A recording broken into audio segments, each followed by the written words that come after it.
నమస్కారం వార్తలకు స్వాగతం. ముందుగా ముఖ్యాంశాలు. దేశ భద్రతకు సంబంధించిన విషయాల్లో ఎక్కడ రాజీ పడబోమని ముఖ్యమంత్రి రేవంత్ రెడ్డి స్పష్టం. ముఖ్యమంత్రి రేవంత్ రెడ్డితో కలిసి రాడార్ వ్యవస్థను ప్రారంభించిన కేంద్ర రక్షణ శాఖ మంత్రి రాజ్నాథ్ సింగ్. 48 గంటల్లో నిందితులను పట్టుకున్నాం. AP home minister Mangalapudi Anitha స్పష్టం. సమాచార వ్యవస్థను పటిష్టం చేసుకోవాల్సిన అవసరం అనివార్యమని రక్షణ శాఖ మంత్రి రాజ్నాథ్ సింగ్ వెల్లడించారు. వికారాబాద్ జిల్లా దామగుండంలో నౌకాదల్ రాడర్ స్టేషన్ కు సీఎం రేవంత్ రెడ్డితో కలిసి కేంద్ర మంత్రి శంకుస్థాపన చేశారు.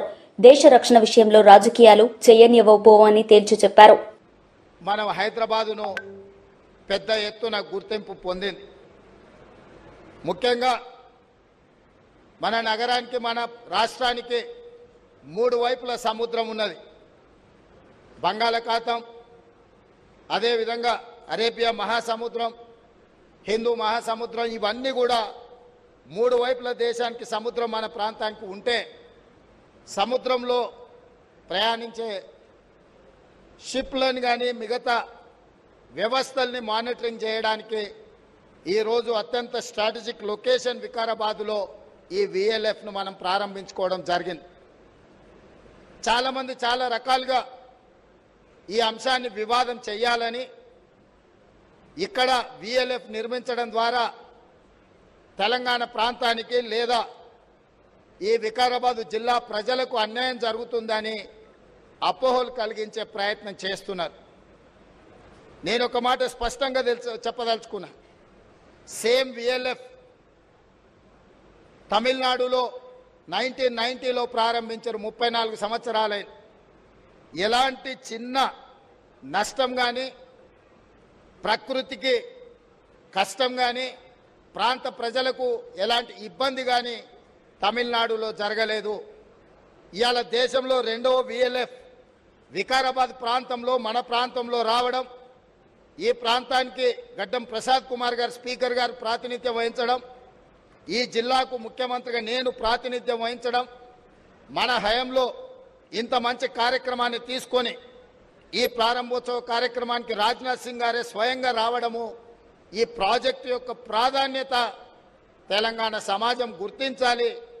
వివాదాలకు తెరలేపుతున్న వాళ్ళు దేశ భద్రత గురించి, దేశ రక్షణ గురించి ఆలోచన చేయాలి. कड़ी मेहनत, यहाँ के लोगों का कड़ा परिश्रम, मुझे कई मौकों पर तेलंगाना आने का अवसर मिलता रहता है और यहाँ के लोगों से बातचीत करने का भी अवसर मिलता रहता है. इसके अलावा रक्षा मंत्रालय में या फिर आर्म्ड फोर्सेज में भी तेलंगाना के कई अधिकारियों से मुझे बातचीत करने का समय समय पर अवसर मिलता रहता है. तो मैं उनमें एक चीज जरूर देखता हूं, वह देखता हूं उनकी हार्ड वर्किंग, उनकी कड़ी मेहनत. इस क्षेत्र के लोगों के अंदर काम करने के प्रति गजब की कर्मठता देखने को मिलती है. इसलिए इस क्षेत्र के लोग भी अभिनंदन के पात्र हैं. मैं मुख्यमंत्री श्रीमान रेवंत रेड्डी जी से कहना चाहूंगा कि आप बड़े भाग्यशाली हैं कि आप इतने मेहनती लोगों का प्रतिनिधित्व कर रहे हैं और आप यहाँ के मुख्यमंत्री हैं. साथियों, जब यह वेरी लो फ्रीक्वेंसी स्टेशन अपने निर्माण के बाद यह काम करना प्रारंभ कर देगा, यानी जब फंक्शनल हो जाएगा, तो हमारे मैरीटाइम फोर्सेज के लिए अनेक दृष्टि से यह बहुत ही महत्वपूर्ण सिद्ध होगा. मेरी नज़र में इस प्रकार के हाई टेक इंफ्रास्ट्रक्चर सिर्फ एक मिलिट्री इस्टेब्लिशमेंट ही नहीं होते, बल्कि इनका स्ट्रेटेजिक रोल, रणनीतिक भूमिका इन्हें नेशनल इंपॉर्टेंस का स्वाभाविक रूप से दर्जा देती है. दुनिया के अनेक रक्षा विशेषज्ञों का यह मानना है कि जिस तरीके से वारफेयर के तरीके डायनेमिक हो रहे हैं, ऐसी परिस्थितियों में मैन एंड मशीन यानी मनुष्य और मशीन के बीच इफेक्टिव कोऑर्डिनेशन, प्रभावी समन्वय का यह होना, यह अति आवश्यक होता जा रहा है. चाहे वह साधारण परिस्थिति हो या फिर असाधारण परिस्थिति, हर स्थिति में किसी भी कमांड सेंटर का उससे जुड़े हुए सभी लोगों के बीच इन्फॉर्मेशन के सीमलेस फ्लो का यह होना बहुत जरूरी है. और इस प्रकार के कम्युनिकेशन के लिए ऐसे सेंटर्स मैं मानता हूं कि बेहद इंपॉर्टेंट होते हैं. साथियों, एक स्ट्रांग मिलिट्री कम्युनिकेशन सिस्टम कई कारणों से यह महत्वपूर्ण होता है। इफेक्टिव कम्युनिकेशन किसी भी कॉम्प्लेक्स ऑपरेशन के कोऑर्डिनेशन में यह बहुत ही आवश्यक हो जाता है और यह मिशन में शामिल पर्सनल के रोल, रेस्पॉन्सिबिलिटी और उस मिशन के ऑब्जेक्टिव्स के प्रति उनकी अवेयरनेस, उनकी जागरूकता को यह लगातार बढ़ाता रहता है। एक क्लियर और सिक्योर कम्युनिकेशन चैनल न केवल टाइमली और इफेक्टिव डिसीजन मेकिंग में वह मदद करता है, बल्कि कमांड के ऑर्डर्स को फील्ड फॉर्मेशन तक पहुंचाने और सबऑर्डिनेट से फीडबैक प्राप्त करने के लिए भी यह एक महत्वपूर्ण माध्यम होता है। साथियों, दूसरी ओर जब सोल्जर्स अपने को पूरी तरह से इन्फॉर्म्ड और इंक्लूडेड पाते हैं तो उनके मोरल और यूनिटी को बहुत ही बढ़ावा मिलता है। किसी भी युद्ध स्थल या ऑपरेशनल एनवायरनमेंट में यदि पूरी इंफॉर्मेशन अवेलेबल हो तो इसका सेफ्टी और स्टडी दोनों पर काफी पॉजिटिव इम्पैक्ट होता है। इन सब बातों के अलावा क्राइसिस मैनेजमेंट की अवस्था में एक क्लियर कम्युनिकेशन चैनल तो एक रामबाण की तरह यह काम करता है और ऐसा तब और यह आवश्यक हो जाता है जब सिचुएशन बहुत ही डायनेमिक हो, यानी बहुत సత్యసాయి జిల్లాలో అత్తాకోడలపై అత్యాచార ఘటన బాధాకరం. కేసును ఛాలెంజ్ గా తీసుకున్నాం. 48 గంటల్లో నిందితులను పట్టుకున్నామని AP home minister Vangalapudi Anitha తెలిపారు. మహిళా భద్రత విషయంలో రాజీపడే ఆలోచన లేదని అన్నారు. టెక్నాలజీ ఆధారంగా నిందితులను పట్టుకున్నామని ఆమె తెలిపారు. అయితే ఈ రోజు మన సత్యసాయి జిల్లాలో జరిగిన సంఘటన చూస్తే టెక్నాలజీని బేస్ చేసుకుని వాళ్ళు సీసీ కెమెరాస్ బద్దలుగొట్టినా కూడా టెక్నాలజీ బేస్ తో వాళ్ళు ఎక్కడెక్కడ ఉన్నారు, వాళ్ళు ఏం చేస్తున్నారని వివిధ ప్లేసుల్లో వాళ్ళందరినీ కూడా దగ్గర 200 కిలోమీటర్లు చేస్ చేసి పోలీస్ డిపార్ట్మెంట్ వాళ్ళందరూ కూడా కొండలు గుట్టలు కూడా ఎక్కి వాళ్ళు ఓవరాల్ గా 48 అవర్స్ లో 5 నిందితుల్ని పట్టుకోవడం జరిగింది. వాళ్ళందరినీ కూడా రిమాండ్ కూడా పంపించడం జరిగింది.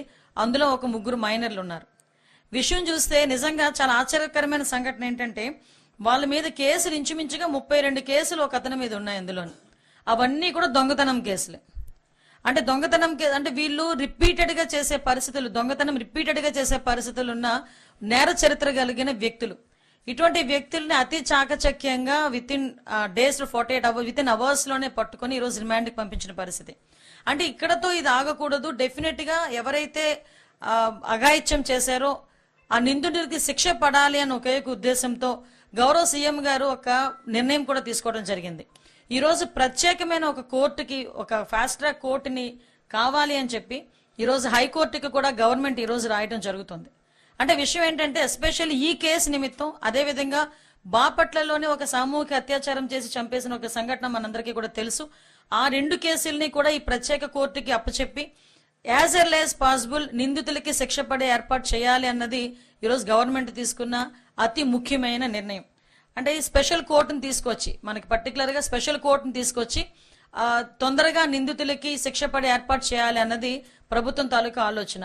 అంటే ఈ రోజు వరకు నాకు తెలిసి లాస్ట్ 5 సంవత్సరాల్లోని కూడా ఏ రోజు కూడా ఇన్ని సంఘటనలు జరిగినా ఒక స్పెషల్ కోర్టు గురించి ఏ రోజు కూడా ఎక్కడ కూడా రాసిన సందర్భం కనిపించలే. కానీ ఈ రోజు మనకి జరుగుతున్న నేరాల దృష్ట్యా ఎటువంటి పరిస్థితుల్లోని ఆడపిల్లల మీదకి అఘాయిత్యాలు జరగకూడదు, వాళ్ళకి భరోసా కల్పించాలి. నిందితులు ఎవరైతే ఉన్నారో వాళ్ళకి ఎట్టి పరిస్థితుల్లోని అంటే మాకు ఏముందిలే బెయిల్ వచ్చింది, తర్వాత మేము బయటకు వచ్చేస్తాము, ఇవన్నీ అయ్యేసరికి ఎన్నో రోజులు పడుతుంది అన్న ఆ చులకన భావం లేకుండా స్పెషల్ కోర్టు కూడా ఈ కేసును అప్పచెప్పి నిందితులకి అతి త్వరితగతిన శిక్ష పడేటట్టుగా ఈ రోజు రాష్ట్ర ప్రభుత్వం శ్రీకారం చుట్టడం అన్నది నిజంగా మనందరం కూడా ప్రశంసించదగ్గ విషయం. గౌరవ సీఎం గారు కూడా నిన్న కూడా మన డీజీపీ గారితోని అదేవిధంగా ముఖ్య పోలీస్ అధికారులందరితో పాటు ఒక సమీక్ష ఏర్పాటు చేసుకుని ఎట్టి పరిస్థితుల్లోని కూడా ఈ నేరాలు అన్నవి తగ్గాలి. ముఖ్యంగా చిన్నపిల్లల మీద జరుగుతున్న అఘాయిత్యాలు గాని, మహిళల మీద జరుగుతున్న అఘాయిత్యాలు గాని ఇవన్నీ కూడా అరికట్టాలి అనుకునేటప్పుడు మనం ఏదైతే సత్యసాయి జిల్లాలోని కేసుని మనం టెక్నాలజీ ప్రకారం యూజ్ చేసుకుని తొందరగా నిందితులను పట్టుకున్నామో అదే టెక్నాలజీని యూజ్ చేసుకోవాలి. మాక్సిమం సీసీ కెమెరాస్ అన్ని చోట్ల పెట్టాలి. ఒకటి కూడా విజ్ఞప్తి చేశారు గౌరవ సీఎం గారు, ఎవరైతే మనం మాక్సిమం పబ్లిక్ ప్లేసెస్ అన్నిట్లోని కూడా సీసీ కెమెరాస్ మనం ఏర్పాటు చేస్తాం. ఏర్పాటు చేయడంతో పాటు ఈ రోజు ఎక్కడైతే ప్రైవేట్ ప్లేసెస్ లో సీసీ క్యామ్స్ ఏర్పాటు చేసుకున్నా వాళ్ళందరూ కూడా ఎక్కడ వాళ్ళు అనుసంధానం అన్నది మా పోలీస్ డిపార్ట్మెంట్ వాళ్ళకి ఇస్తే ఎక్కడైనా ఇమీడియట్ గా రెస్పాండ్ అయ్యి వాళ్ళకి ఎటువంటి ఇబ్బంది లేకుండా చూసుకునే బాధ్యత తీసుకుంటాం. ఈ రోజు వాళ్ళ దగ్గర సీసీ కెమెరాస్ ఫుటేజ్ వాళ్ళ దగ్గరే ఉంటుంది. అది కాకుండా మళ్ళీ నేరం జరిగిన తర్వాత వాళ్ళ ఫుటేజెస్ మనం తీసుకోవటం, తర్వాత మళ్ళీ ఫర్దర్ గా ఇన్వెస్టిగేషన్ కి ఉపయోగపడుతుంది. అలా కాకుండా రియల్ టైంలోనే అవి జరగకుండా చూసుకునే బాధ్యత తీసుకోవడానికి పబ్లిక్ కి కూడా మేము అప్పీల్ చేస్తున్నాం. మీ దగ్గర మీరు ప్రైవేట్ ప్లేసెస్ లో ఎక్కడైతే మన ఇంట్ల దగ్గర లేదంటే మీ వ్యాపార సంస్థల దగ్గర పెట్టుకున్న ఈ కెమెరాస్ కి కూడా అనుసంధానంగా పోలీస్ డిపార్ట్మెంట్ వాళ్ళకి గనక ఇస్తే డెఫినెట్ గా మేమందరం కూడా ఇంటిగ్రేట్ చేసుకుని near by command control room లోని దాని అంతటిని కూడా మేము పర్యవేక్షించుకుంటాం. ఎక్కడ కూడా ఎటువంటి ఇబ్బంది లేకుండా చూసుకునే బాధ్యత తీసుకుంటాం. కెమెరాస్ లేవు, వాటి చోట్ల ఏం చేయాలి? డ్రోన్స్ ఉపయోగించమని చెప్పారు. డ్రోన్స్ ని యూజ్ చేసుకుని ఆ పిక్చర్స్ క్యాప్చర్ చేసుకుని ఎక్కడైనా ఇటువంటి యాక్టివిటీస్ ఎక్కడైనా జరుగుతున్నాయేమో అని కూడా క్యాప్చర్ చేయమన్నారు. డ్రోన్స్ కూడా లేని సమయంలో ఈరోజు మొబైల్ అన్నది ప్రతి ఒక్క వాళ్ళకి కూడా టెక్నాలజీ చేతిలో ఉండడం ఒక ఎత్తు అయితే, నిజంగా నేరాలను అరికట్టడంలో పోలీస్ డిపార్ట్మెంట్ వాళ్ళ దగ్గర గన్ అయితే ఉంటుంది, కానీ పబ్లిక్ అందరి దగ్గర మొబైల్ కూడా వన్ ఆఫ్ ద వెపన్ లాంటిది. ఈరోజు ఎంత పెద్ద వెపన్ అంటే ఈరోజు ఒక క్రైమ్ సిచ్యువేషన్ ఏదైనా ఉంది అంటే చాలా ఈజీగా క్యాప్చర్ చేసుకోవడానికి మొబైల్స్ యూజ్ చేస్తున్నారు.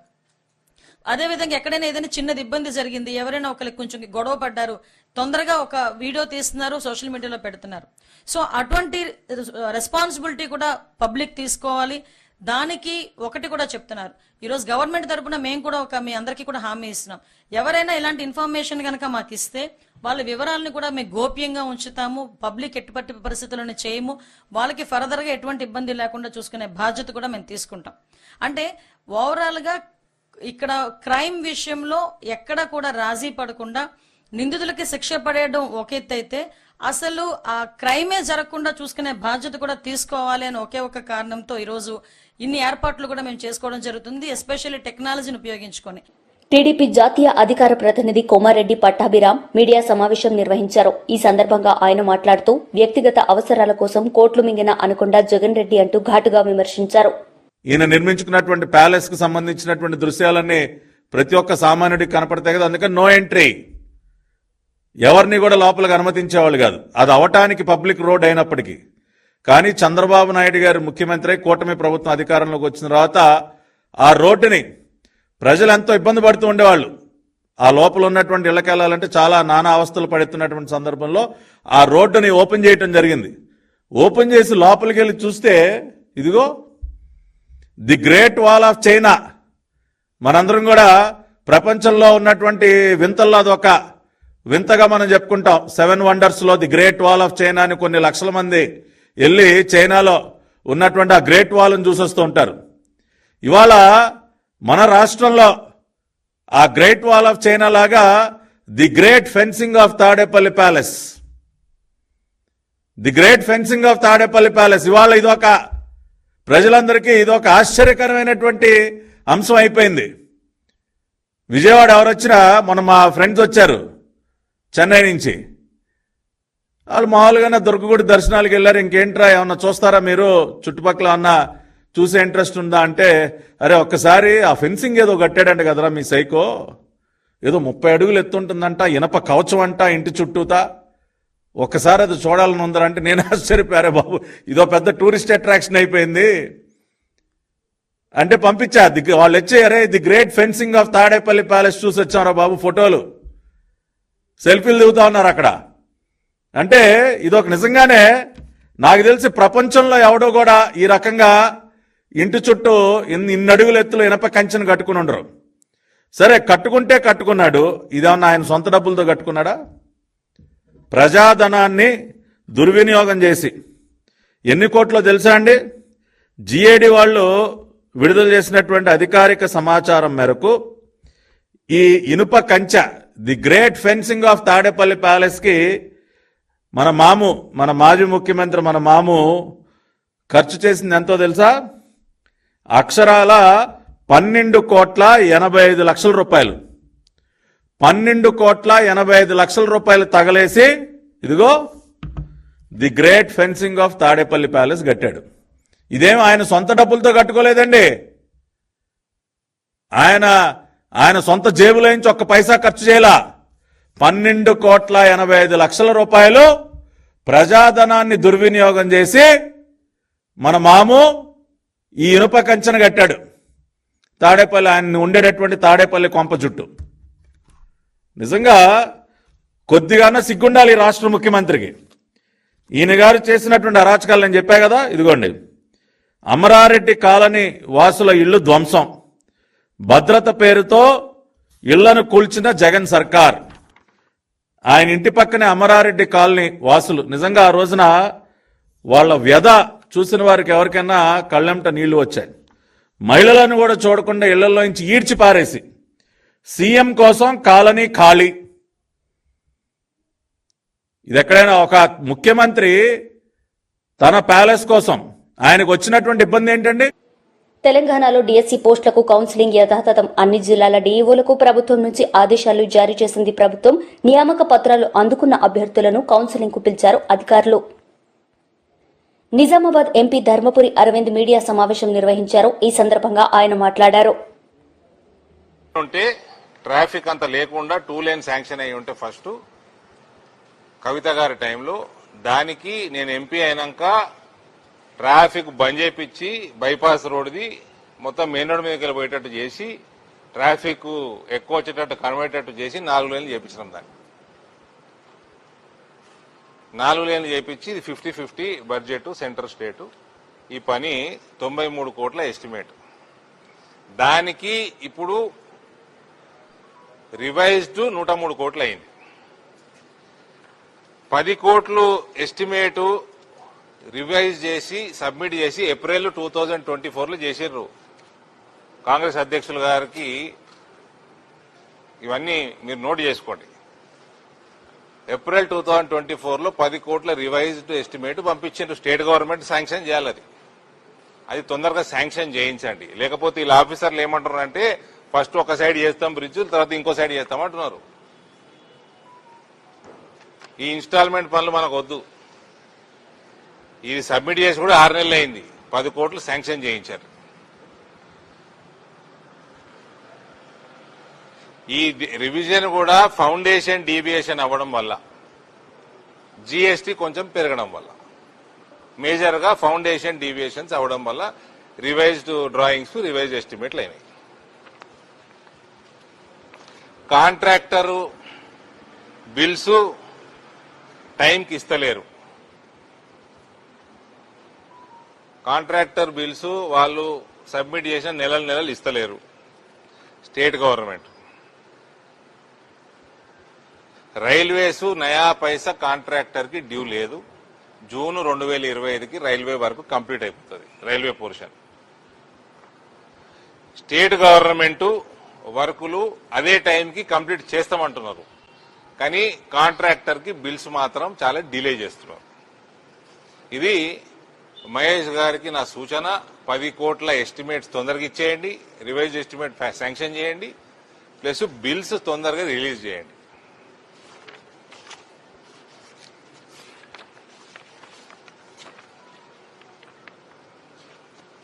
అరసపల్లి 135.9 కోట్లు, ఇందులో దాదాపు 95% పైన సెంట్రల్ గవర్నమెంట్ ఫండే.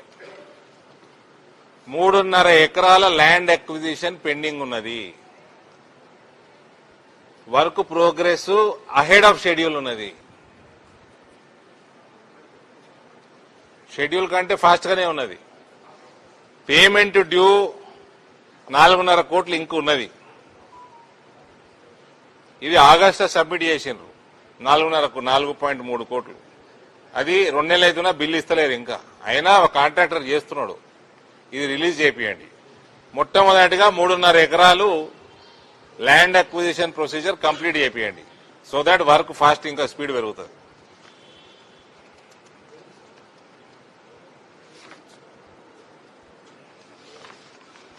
వీళ్ళు ముస్లిం ఏరియా అంటే ఇంట్రెస్ట్ కూడా ఎక్కువ చూపిస్తారు. అదే ఇంట్రెస్ట్ మాధవనగర్ మీద చూపెట్టున్నది.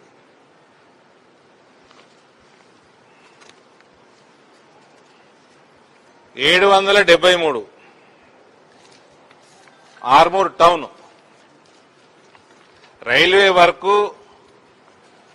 పోయిన నెల సెప్టెంబర్లో అయిపోయింది. ఆర్మూర్ ప్రజలందరూ వినాలి, రైల్వే వర్క్ అయిపోయింది. అప్రోచ్ రోడ్ల వర్క్స్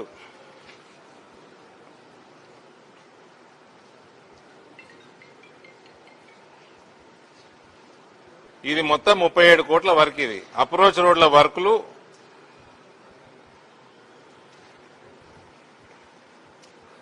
బిల్స్ డ్యూ 5 కోట్ల దాకా ఉన్నాయి. ఇది సబ్మిట్ చేసి కూడా 2 నెలలు కావస్తుంది అనుకుంటా. ఈ బిల్స్ తొందరగా క్లియర్ చేయించండి. కాంగ్రెస్ అధ్యక్షుడు మహేష్ కుమార్ గౌడ్కి చెప్తా ఉన్నా, దయచేసి మీరు ఈ బిల్స్ తొందరగా క్లియర్ చేస్తే వాళ్ళు ఇచ్చిన డేట్ ఇయ్యాలా ఒఫీషియల్ రివ్యూలా నవంబర్ ఎండ్ వరకు అప్రోచ్ రోడ్లు ఒక స్లాబ్ వేసి. కాంగ్రెస్ నేతలు మీడియా సమావేశం నిర్వహించారు. ఈ సందర్భంగా పలు అంశాలపై వారు మాట్లాడారు. जिसकी सीधे सीधे जिम्मेदारी प्रधानमंत्री मोदी जी की है, भारतीय जनता पार्टी की केंद्र सरकार की है। वादा किया गया था कि जब सरकार आएगी बीजेपी की केंद्र में तो विदेशों से काला धन आएगा, लेकिन साथियों काला धन तो नहीं आया, पर विदेशों से बहुत बड़ी मात्रा में ड्रग्स भारत देश में जरूर आ रहा है। जो पिछले 10 साल से ये हो रहा है वो एक सहज एक कोइंसिडेंस है या कोई एक प्लानिंग है।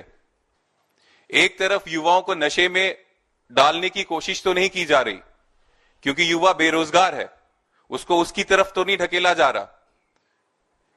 जो पिछले 10 सालों में हो रहा है उसके लिए मैं अगर 2 पंक्तियों में कुछ बयान करना चाहूं तो मैं ऐसे कहना चाहता हूं, वो आए हमारे कब्र में दिया बुझा के चले गए। वो आए हमारी कब्र में दिया बुझा के चले गए, दिए में जो तेल था वो भी सर पे लगा के चले गए। वैसा ही हुआ है जो पिछले 70 सालों में जो इंस्टीट्यूशंस बने थे, जो चीजें कांग्रेस पार्टी के समय में बनी थी, उनको बेचने का काम किया, बेरोजगारी को बढ़ाने का काम किया, नशे को बढ़ाने का काम किया। उसके खिलाफ आज भारतीय युवा कांग्रेस एक आंदोलन शुरू कर रही है जो पूरे देश भर में चलेगा और इसका आगाज कल नई दिल्ली जंतर मंतर से होगा, जिसके लिए आज हम पूरे देश भर के युवाओं को यह बताना चाहते हैं कि इसमें आप हमारे साथ जुड़ें। ये कल दिल्ली से प्रोग्राम शुरू होकर प्रदेशों में जाएगा, डिस्ट्रिक्ट्स में जाएगा, उसके बाद असेंबलीज में भी जाएगा, पूरे देश भर में चलेगा। और इस प्रोग्राम का, इस आंदोलन का नाम है नौकरी दो नशा नहीं। भारत का युवा नौकरी चाहता है, नशा नहीं चाहता, जिसपे आज भारत सरकार या ये बीजेपी सरकार उसको ढकेलना चाहती है। साथ ही साथ बहुत बार कहा जाता है कि हमारा युवा जो है वो युवा, हमारा धर्म खतरे में है, हमारी काफी चीजें खतरे में है।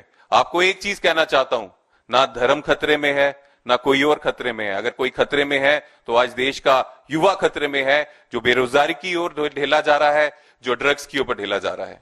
तो इसको रोकने के लिए जो हम मुहिम शुरू कर रहे हैं, मैं आपके माध्यम से पूरे देश के युवाओं को यह अपील करता हूं, अनुरोध करता हूं कि हमारी इस आंदोलन पे नौकरी दो नशा नहीं जुड़े और इस मुहिम के खिलाफ, ये जो ड्रग्स की मुहिम है, ये जो पिछले 10 साल से बढ़ती जा रही है, इसके खिलाफ हमें योगदान दें। धन्यवाद।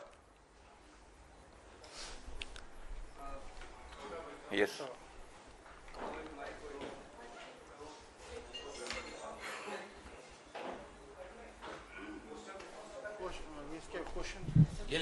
अगर कोई सवाल नहीं है तो हम पूछ सकते। మాజీ మంత్రి గుడివాడ అమర్నాథ్ మీడియా సమావేశం నిర్వహించారు. ఈ సందర్భంగా టీడీపీ నాయకులపై ఆయన మండిపడ్డారు. ప్రజలకు చెప్పాడో అందరూ అనుకున్నది ఏంటంటే సంపద సృష్టి అంటే రాష్ట్ర ప్రభుత్వానికి, రాష్ట్రంలో ఉన్నటువంటి పేదవాడికి సంపద సృష్టిస్తారు ఈ నాయకుడు చంద్రబాబు నాయుడు గారు అని చెప్పి అందరూ అనుకున్నారు.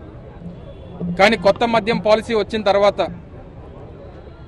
రాష్ట్రంలో ఉన్నటువంటి తెలుగుదేశం పార్టీ నాయకుల తాలూకా సంపద ఏ రకంగా సృష్టించాలి అనేటువంటి దానికి ఈ నూతన మద్యం పాలసీని తీసుకొచ్చారనేటువంటిది నిన్నటితో అర్థమైంది.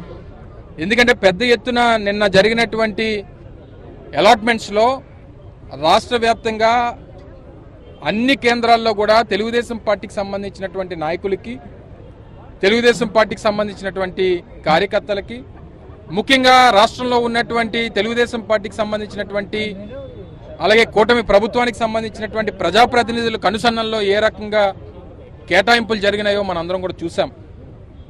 దీంతో పెద్ద ఎత్తున ఒక రాష్ట్రంలో ఒక పెద్ద కుంభకోణానికి ఎందుకంటే రాష్ట్ర ప్రభుత్వానికి రావాల్సినటువంటి ఆదాయాన్ని గండికొట్టి తెలుగుదేశం పార్టీకి సంబంధించినటువంటి నాయకుల ఆదాయాన్ని ఏ రకంగా పెంచాలనేటువంటి దానికి దారులు తీశారో అనేటువంటిది నిన్నటితో కనబడింది. మేము అధికారంలోకి రాగానే జగన్మోహన్ రెడ్డి గారి నాయకత్వంలో రాష్ట్రంలో 43,000 బెల్ట్ షాపులు రద్దు చేసినటువంటి ప్రభుత్వం మాది. 4,500 షాపులు ఉంటే 2,900 షాపులు కుదించినటువంటి ప్రభుత్వం మాది. రాష్ట్రంలో ఉన్నటువంటి పేద కుటుంబాలని రక్షించాలి, ముఖ్యంగా మద్యానికి బానిసలైనటువంటి అనేక కుటుంబాలని రక్షించాలనేటువంటి ఉద్దేశంతో జగన్మోహన్ రెడ్డి గారు ఆ రోజు తీసుకున్నటువంటి నిర్ణయాల్ని అన్ని పక్కన పెట్టి ఆ రోజు వాలంటీర్ల ద్వారా రాష్ట్రంలో ఉన్నటువంటి ప్రతి ఇంటికి ప్రభుత్వ సేవలు అందిస్తే ఈరోజు చంద్రబాబు నాయుడు గారు ఇంటింటికి మద్యం పథకాన్ని ప్రవేశపెట్టినటువంటి సందర్భాలు మనం చూస్తూ ఉన్నాం. మీరు చూస్తూ ఉండండి, రానున్నటువంటి 2-3 నెలల్లో ప్రతి వీధిలో ఒక బెల్ట్ షాపు, ప్రతి ఇంటికి మద్యాన్ని అందించేటువంటి సందర్భాలు రాకపోతే మీరు అడగండి. ఎందుకంటే ఈరోజు పెద్ద ఎత్తున వసూలు చేసినటువంటి లైసెన్స్ ఫీజు కానివ్వండి, లేదా అలాట్మెంట్కి సంబంధించినటువంటి తీసినటువంటి డ్రాలో పెట్టినటువంటి డబ్బు కానీ వీటన్నింటినీ ఏ రకంగా రాబడతారు? ప్రతి ఇంటికి మద్యాన్ని సరఫరా చేసేటువంటి స్కీములు తీసుకొస్తారు, ప్రతి వీధిలో ఒక బెల్ట్ షాపులు పెట్టేటువంటి కార్యక్రమాన్ని చేస్తారు. తద్వారా ఈరోజు పూర్తిగా విద్యని వైద్యాన్ని అన్ని పక్కన పెట్టి వెనక్కి నెట్టేసి విద్యా వైద్యం కాదు మద్యమే ప్రధానం, నాణ్యమైనటువంటి మద్యాన్ని ఇస్తామని చెప్తా ఉన్నారు. ఈరోజు నిత్యావసర ధరలు పెరిగిపోతూ ఉన్నాయి, ఇసుక దొరకనటువంటి సందర్భాలు, ఉచితంగా ఇసుక అని చెప్పానన్నారు.